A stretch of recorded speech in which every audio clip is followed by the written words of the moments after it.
بسم اللہ الرحمن الرحیم۔ آپ سب کو معلوم ہے رمضان المبارک کا مہینہ چل رہا ہے اور یہ ایک مہینہ ہمارے پاس بڑا بابرکت مہینہ آتا ہے۔ تو جو رمضان المبارک کا جو روزہ ہوتا ہے یہ بہت ساری چیزوں سے فاسد ہو جاتا ہے اور ٹوٹ جاتا ہے،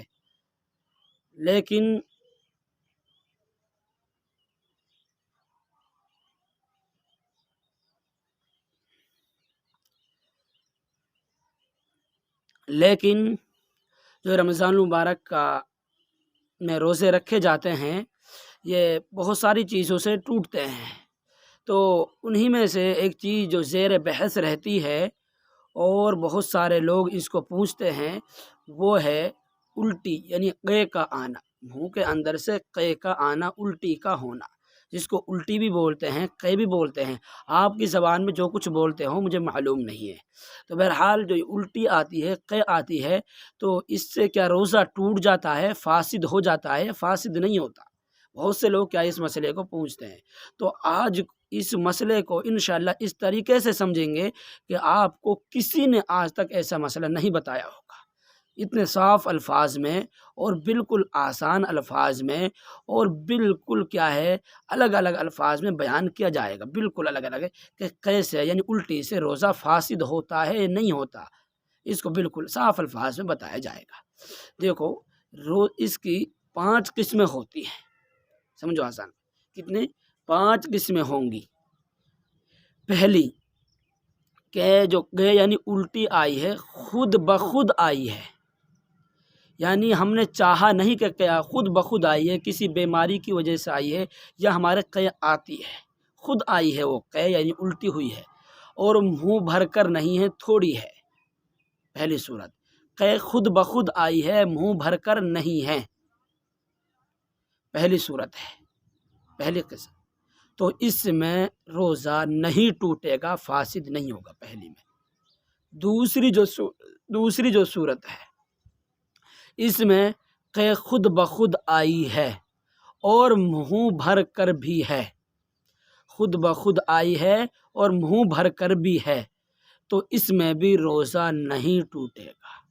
ان دونوں صورتوں میں روزہ نہیں ٹوٹے گا۔ تیسری صورت، قے جو آئی ہے، الٹی جو ہوئی ہے، وہ خود بخود نہیں آئی بلکہ ہم نے کی ہے، ہاتھ انگلی ڈال کر کی ہے یا ہم نے پیٹ کو دبا کر کی ہے، خود بخود نہیں ہوئی ہے، ہم نے جان بوجھ کر قصداً اس کو الٹی کو کیا ہے، تو خود بخود نہیں آئی۔ تیسری صورت میں وہ ہم نے کی ہے، الٹی ہم نے کی ہے اور یہ کیا منہ بھر کر نہیں ہے، منہ بھر کر نہیں ہے، تھوڑی بہت آئی ہے، تو اس میں بھی روزہ نہیں ٹوٹے گا۔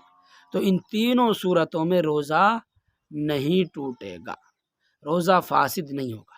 چوتھی جو صورت ہے کہ ہم نے جو قے کی ہے، الٹی جو کی ہے، وہ خود بخود کی ہے، ہم نے خود کی ہے، آئی نہیں ہے خود، یعنی ہم نے جان بوجھ کر قصداً وہ قے کی ہے، الٹی کی ہے، خود آئی نہیں ہے اور وہ منہ بھر کر بھی ہے، منہ بھر کر بھی ہے، تو اس میں روزہ فاسد ہو جائے گا، اس میں روزہ ٹوٹ جائے گا۔ چوتھی جو صورت تھی اس میں روزہ ٹوٹے گا، پہلی جو 3 صورت ہے ان میں روزہ نہیں ٹوٹے گا۔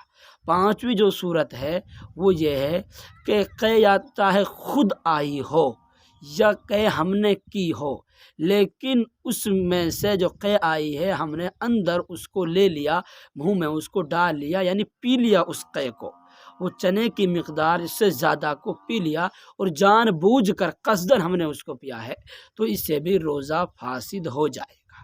تو جو صورت جو اخیر کی ہیں ان میں روزہ فاسد ہوگا، ٹوٹ جائے گا، اور جو 3 صورتیں پہلی ہیں ان میں روزہ فاسد نہیں ہوگا، نہیں ٹوٹے گا۔ اگر آپ کو سمجھ میں نہیں آئی 5 صورتیں کیا ہیں تو آپ ریپیٹ کر کر پیچھے کر کے ویڈیو کو دوبارہ دیکھ سکتے ہیں، بار بار سنیں تاکہ آپ کو سمجھ میں آئے 5 صورتیں کیا ہیں اور 3 صورتوں میں روزہ کن میں ٹوٹتا ہے اور 2 صورتوں میں روزہ کن میں نہیں ٹوٹتا۔ تو 3 صورتوں میں روزہ ٹوٹے گا، 2 صورتوں میں روزہ نہیں ٹوٹے گا۔ تو قے کا اور الٹی کا یہ مسئلہ ہے، آپ اس کو لکھ لو اور سمجھ لو، اور اس کے علاوہ کسی سے پوچھنے کی ضرورت نہیں ہے۔ انشاءاللہ آپ کا مسئلہ آج حل ہو چکا ہے، اب آپ کو پریشان ہونے کی ضرورت نہیں ہے۔